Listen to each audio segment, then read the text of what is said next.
school attendance is mandatory for all children of the specific age. In India, this is 14 years old, and while in many other countries, including Korea, it is 16 years old. And today's motion is, this House would require secondary and post-secondary education for all Koreans. First, we would like to give you some important definitions about the motion. Require means obligate by law. Secondary post-secondary education means tertiary education, which is education from high school to university. And all Koreans indicate people who have Korean citizenship. From this motion, we, the first side, propose a policy. The Korean Ministry of Education would obligate secondary and post-secondary education for all Koreans by law. Therefore, our team's burden today is to pass our policy by convincing you that there are appropriate needs, benefits, and practicality. Okay, what is the need for our policy? According to an article in Jungang Daily on November 29, 2006, among all the criminals imprisoned that year, the ratio of criminals with a middle school degree at most is 18% more than the ratio of those with high school degrees, and which is more surprisingly, 33.7% more than those with university degree. Okay, so we can know that it is necessary for this policy is necessary for Korean society's security. Now I'm going to talk about the practicality. We can find that this policy will be practical when we see the obligation of middle school education recently taken place in Korea is being operated without much side effects. Okay, we, the pro side, would like to present 3 benefits which are benefits to individuals, benefits to business, society, and government, and benefits from innovation. I'm going to explain the first one, and my next speaker, Tom, we're going to talk about the rest. Statistics Korea Catalog, page 71 to 201, show that the income of workers with more education is generally greater than the income of those with less education. The economic interpretation of this is referred to as human capital theory, whereby investments are made in human resources so as to improve their productivity and therefore their earnings. Research also shows that rates for labor force participation rise significantly with higher levels of schooling. For example, in 1995, 85% of adults with university degrees were members of the labor force, compared with 34% of those with less than 9 years of schooling.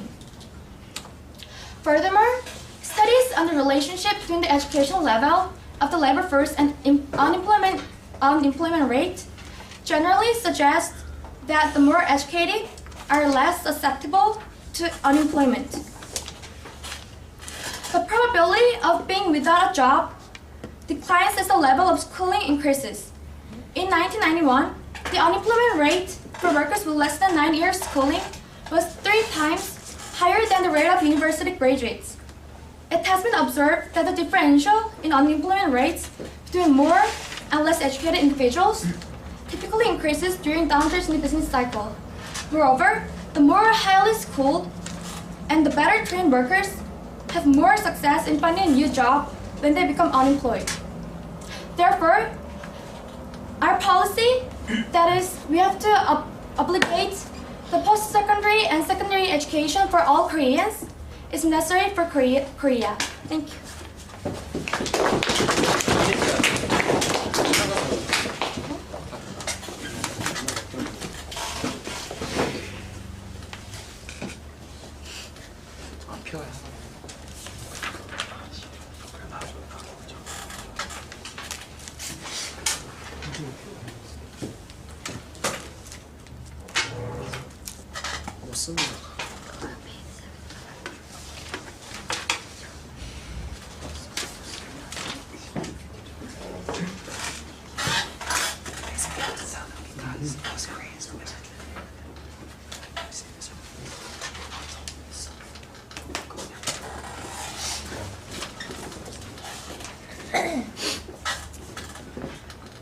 Okay, Han Ji-young is the first speaker for the opposition side. Let's welcome him.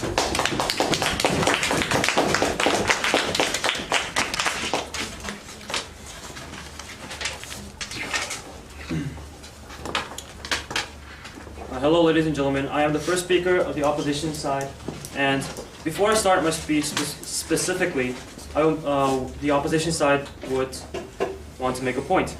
The proposition side's first speaker said high school defined post-secondary education, secondary and post-secondary education as high school and above. But since most Koreans go to high school anyway, this debate will debate in the status quo. So we define secondary and post-secondary education as the university level and above. Now, our team's burden is to prove this motion to be unnecessary, impractical, and counterproductive. Now, the points we will make is first, not all professions require college education. Second, there is a freedom of choice. And third, college is something that not everyone can afford. And fourth, it will conform our education to a lower level. Our second speaker, Daewon, will elaborate on the fourth point, while I will elaborate on the first 3 points. Now, first of all, not all professions require secondary and post-secondary education. This society these days are all into receiving better education. However, by this, many hide their talents and do their best to fit in the social standard of going to top universities for high-level education. Now, however, there are jobs in this world that doesn't necessarily need second or post-secondary education. For instance, factory workers do not need specific education for engineering at college level. And this is the same with construction workers or farmers. Now, while they can actually earn their own money, if they go to university or these secondary or post-secondary educational institutions, while that period while the period they are being educated, they are literally just losing their dollars that they can earn by working practically. No, thank you. Now, also, it is unfair for people seeking their interests and talents at an early age. Even though they have talents otherwise than academic interests, if they are required to go to university, it may cause disturbance to their future careers. Now, for instance, athletes or artists, if they go to post-secondary education, in case of athletes and artists, they can just jump into their field in any time they're ready.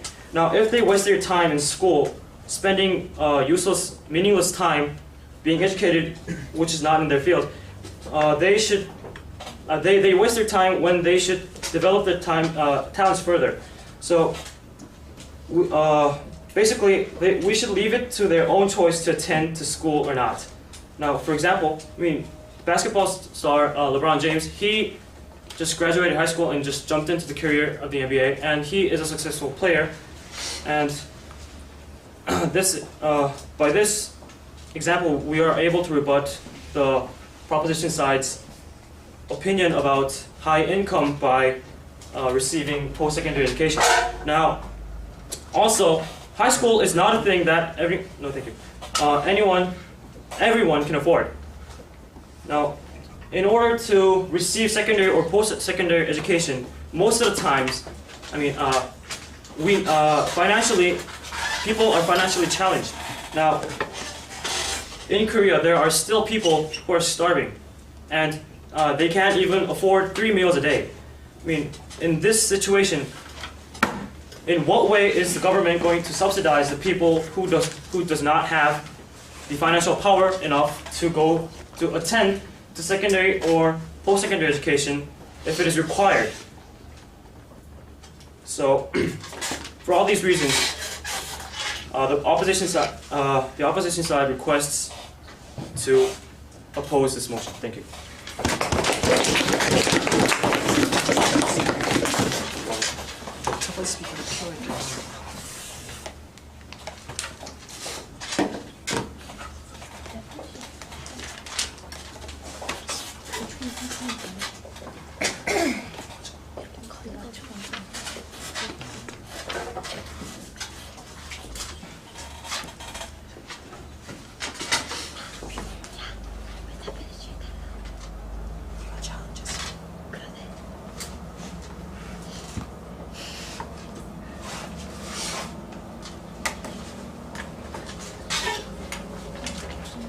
Chuchang will continue the debate for the proposition side. Welcome him.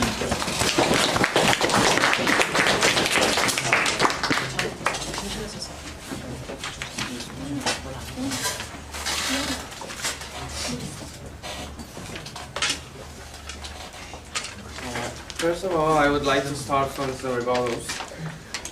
Hanju has given the example of a basketball player. I can't remember the name, but LeBron James?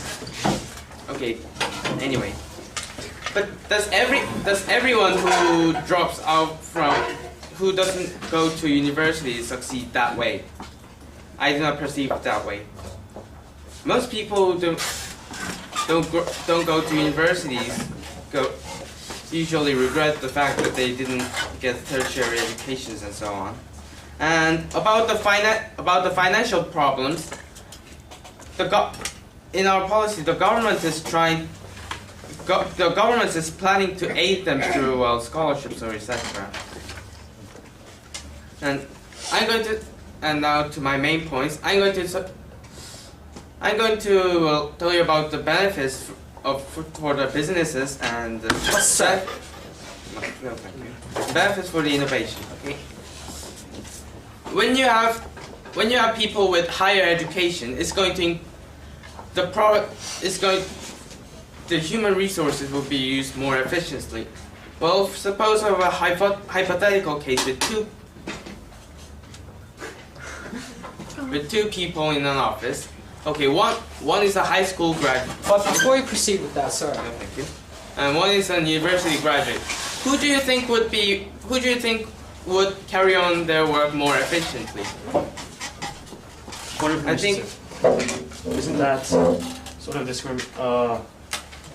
discrimination between the two? Because actually, the person who didn't receive the secondary education may have more skills than the person who has received post-secondary education. How do you think about that? But in a regular case, not with like the person with high IQs or something. But sir. No, thank you. And it's going to, when you have more people with higher education, it's going to increase productivity, which would mean higher GDP and higher income, which would increase the standard of living. Okay, that would be a good for the country, wouldn't it? But sir. No, thank you. And for the innovation part. Because innovation and thinking in the different perception is becoming increasingly important for economic performance or competitiveness in the modern societies. And that's the first argument. And higher education is considered as a means of achieving an innovative society. So when you have more knowledge about something, you can think more critically about those and think more innovatively about those. So which I can conclude as higher education can help to improve innovative societies. And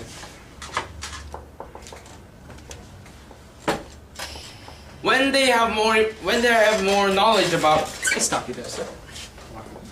Do you not realize that the value of tertiary education is due to scarcity? Not that if we were to mandate all the nationals to participate in college or postgraduate educations, that wouldn't be necessarily effective, because in that case, people with college educations would not be scarce. What do you have to say to that, sir?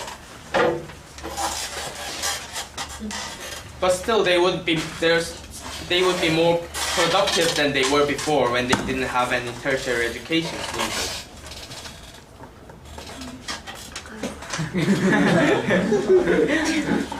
시간이 얼마 됐어요? How much time has passed? 4 total. when they have more knowledge, they have the ability to understand and develop and adapt to those technologies and think about it in different perspectives, and so they can think different, so they can make new things and contribute to the society as a whole. Okay, that's my arguments, and someone will conclude next. Thank you.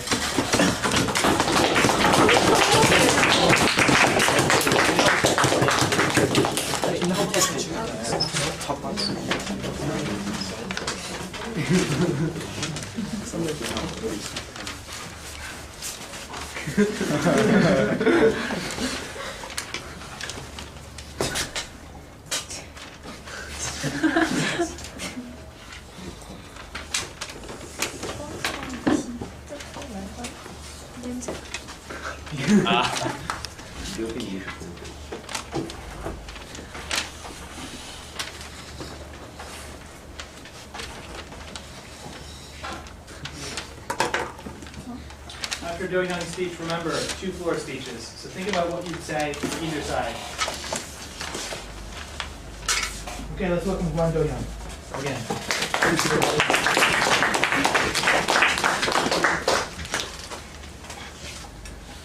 The proposition's argument, in a nutshell, was that teaching both secondary and post-secondary education through mandation would actually improve the economy and allow all the people in Korea to be better off than they were before.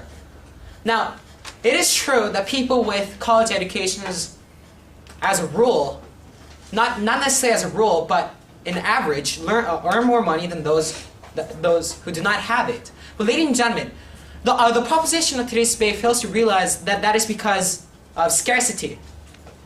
Now, ladies and gentlemen, in a society, can everybody be bankers? Can everybody be stockbrokers? Can everybody be professors and scientists? No, ladies and gentlemen, they cannot be. Because there have to be other people out there whose professions do not require tertiary education, whose labors fuel the economy in very distinctive yet valuable ways that does not necessarily require university or postgraduate education. And that is why I'm going to tell you throughout my speech that teaching university education for all people would make them conform to a lower standard. Before I do that, I'm going to tell you 3 things in rebutting the proposition case. First of all, I'm going to tell you that the proposition messed up the definition. Secondly, they never told you what innovative was. Thirdly, I'm going to tell you that how are you actually going to fund this policy. First of all, I'm going to tell you that the proposition messed up their definition. Not only did they define post-secondary as both high school and above, they failed to limit it to what extent. Is it up to the university or is it up to the graduate school? Are they saying that they're going to teach up to graduate school and PhDs for all to all people? Are we going to have garbage men who have PhDs and MDs? No, we're not, ladies and gentlemen. That is why we say that the proposition policy is ambiguous. Secondly, the proposition has come up here and told you that in order to lead an innovative society, we need their policy. Well, what is innovative, ladies and gentlemen? They have never told you what innovative was. Not only that, they kept saying that teaching college education would lead to innovative. But there's a huge missing link right there. How is it going to lead to innovative society, whatever that is? So, ladies and gentlemen, we say that the proposition policy does not stand. Thirdly, the proposition has told us that the policy is practical. But how, ladies and gentlemen, how are we going to fund their policy? Is the government going to pay for all people to go to universities? Is this practical, ladies and gentlemen? No, it is not. There are people out there who cannot afford food, 3 meals a day, let alone university education. So the fact of the matter is the government just cannot simply subsidize all universities. Because even if, with a huge government funding, facilities, the quality of professors, the quality of public education and universities would considerably fall. What about private universities? What would they do then? Would they keep charging money or will they go bankrupt? These are the questions that the proposition failed to answer. Now, with these rebuttals in mind, I'm going to tell you why the proposition's policy is counterproductive throughout my substantive speech. And that is because their policy would conform education to a lower standard. Now, ladies and gentlemen, it is true that not everybody has the ability to go to college. College is exclusive. college is only there for people who deserve it. So are graduate schools. So are PhDs. You have to work to get these things.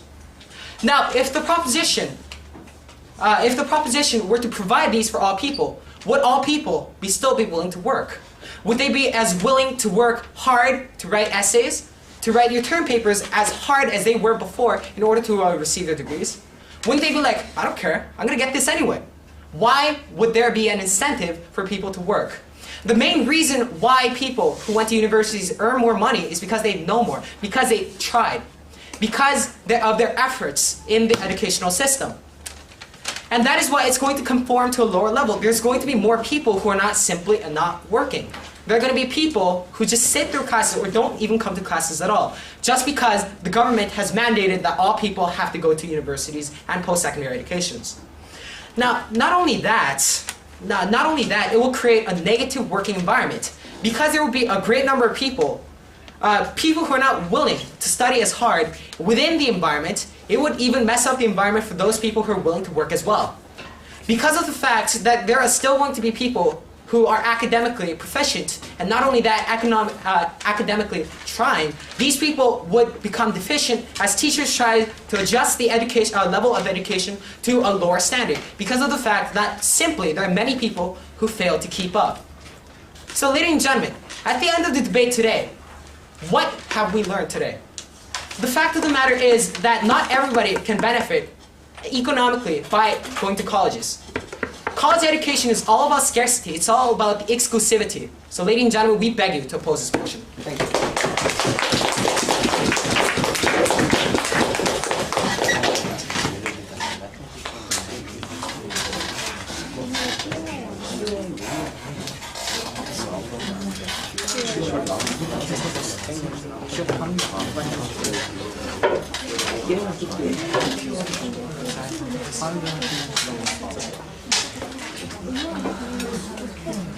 Junior, have you given a speech? Okay. I'll do that, gentlemen. Rachel, have you given one this semester? Yes. Okay, I'll let you guys choose. Opposition, Junior and opposition.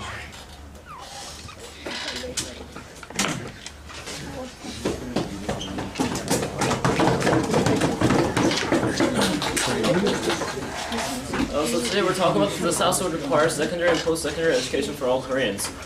First of all, I would like to note one fact about the opposition's argument. They said LeBron James did not get a secondary education, but he did in fact graduate from high school. And there are other cases from athletes such as Ken Griffey Jr., who was exempt from the Major League Baseball because he did not receive the secondary education. And Major League and National Basketball Association, they all require secondary education for athletes. And what I'm trying to make is that athletes, in case they're injured, they need at least some basic education to in case they are injured and they cannot function as an athlete, they need some other education and other choices to live their lives, and that is obtained through secondary education. And second, the opposition mentioned about public schools, did not mention about public schools and public colleges, and there are scholarships, there are funds, there are loans. And it would be insensible to argue that financial liability stops people from having the right to receive secondary education. And that is why the secondary education should be provided for all Koreans. Thank you. I would say the secondary education is already mandatory. But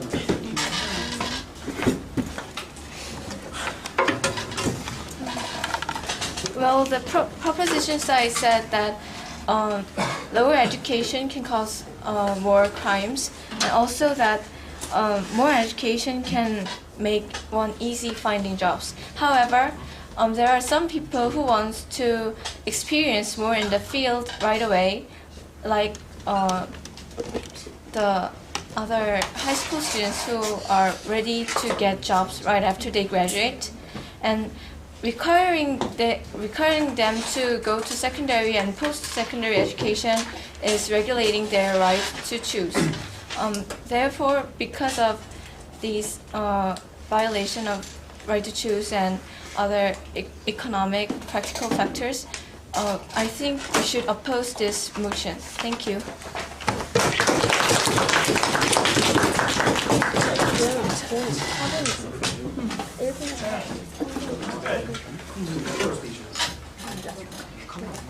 Okay, another duel, this time Daewon. Daewon, the final speaker for the opposition.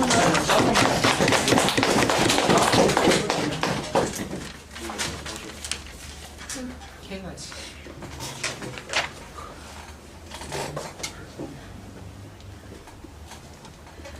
Good evening, ladies and gentlemen. As the last speaker of the opposition, I would first like to say reasons why the proposition's opinions on requiring Koreans to study secondary and post-secondary education is unproductive, and by the way, secondary education, which includes middle and high school, is already mandatory. Is already mandatory. Thus, we are going to focus more on the tertiary education, which includes college and university level. Ladies and gentlemen, the reason why college should give the students high quality education is because they're exclusive. College and university accept students who are considered to be able to take the workload of college. Because of this, colleges manages to give students good education, which in turn brings forth the result of having chosen highly educated people who could truly manage to lead the country more efficiently than many thousands of other people who receive college education which has been conformed to a lower level just because the proposition is counterproductive policy. Well, have you heard the term jack of all trades, a master at none? Well, the proposition is proposing to turn all our students to this. Even promising ones who could be our valuable asset in the future to this, masters at none. Because proposition side is not taking into account a very real problem. Who's going to pay the tuition? Well, of course there are scholarships available, but our scholarship programs are not considered to be very good. So, do you have any evidence of how the scholarship isn't well, sufficient? there are lots of students out there who are not receiving scholarships, even though they are very desperate for one.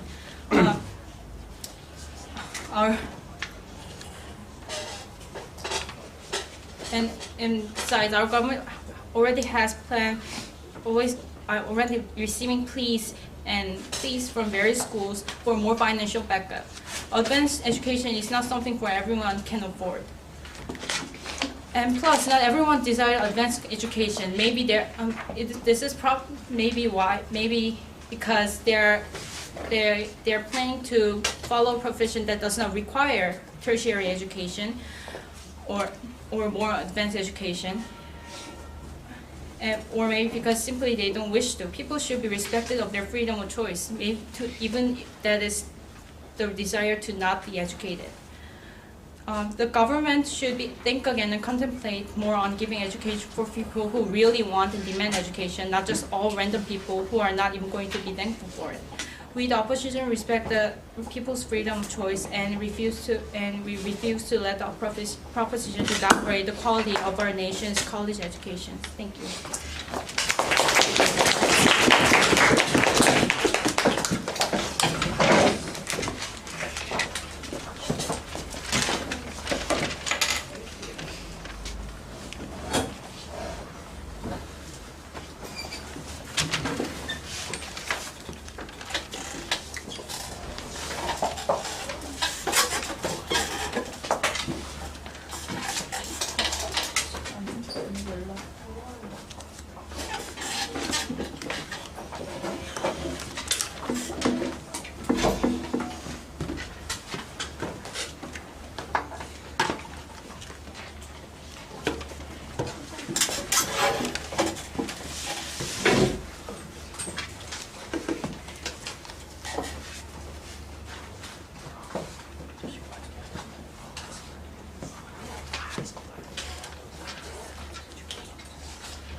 The final speaker of the debate is Simon. Let's welcome him.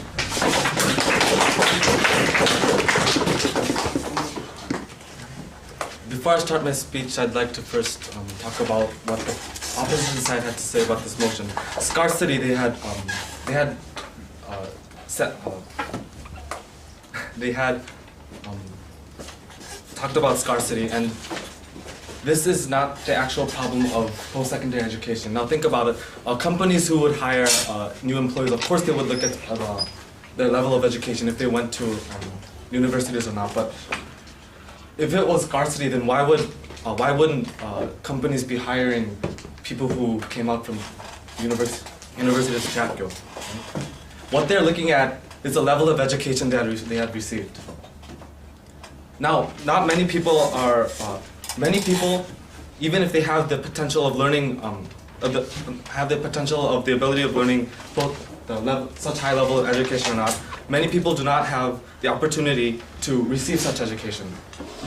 Now, the proposition side. Proceed, sir. No, thank you. The proposition side has said that farmers and factory workers, they said that post-secondary education should be a choice, and they would have to start 2 or 3 years earlier to earn money if they needed to. But if the people had the opportunity to go to universities or receive post-secondary education, why would they work as farmers or factory workers to earn money if they had the chance to spend 2 or 3 more years of learning and get a job that has...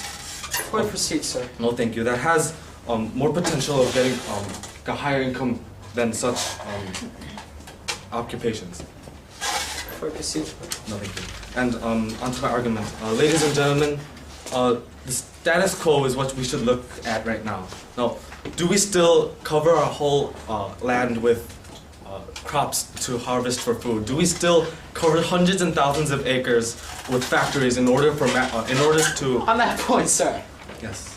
You said that colleges and post-secondary educations could provide people, those who want it, with a valuable learning experience. But how about for those who don't want it? How are you going to compensate for violating the freedom of choice by mandating them to go to universities and etc., etc.? What do you have to say to that, sir? The proposition team has focused on the waste of time that people who do not wish to receive secondary education, so the people who do not wish to receive secondary education, the proposition has said that it might be a waste of time for them. But what we're focusing, if we require such policy, then the same opportunity and same situation is, there's the same situation for all the people.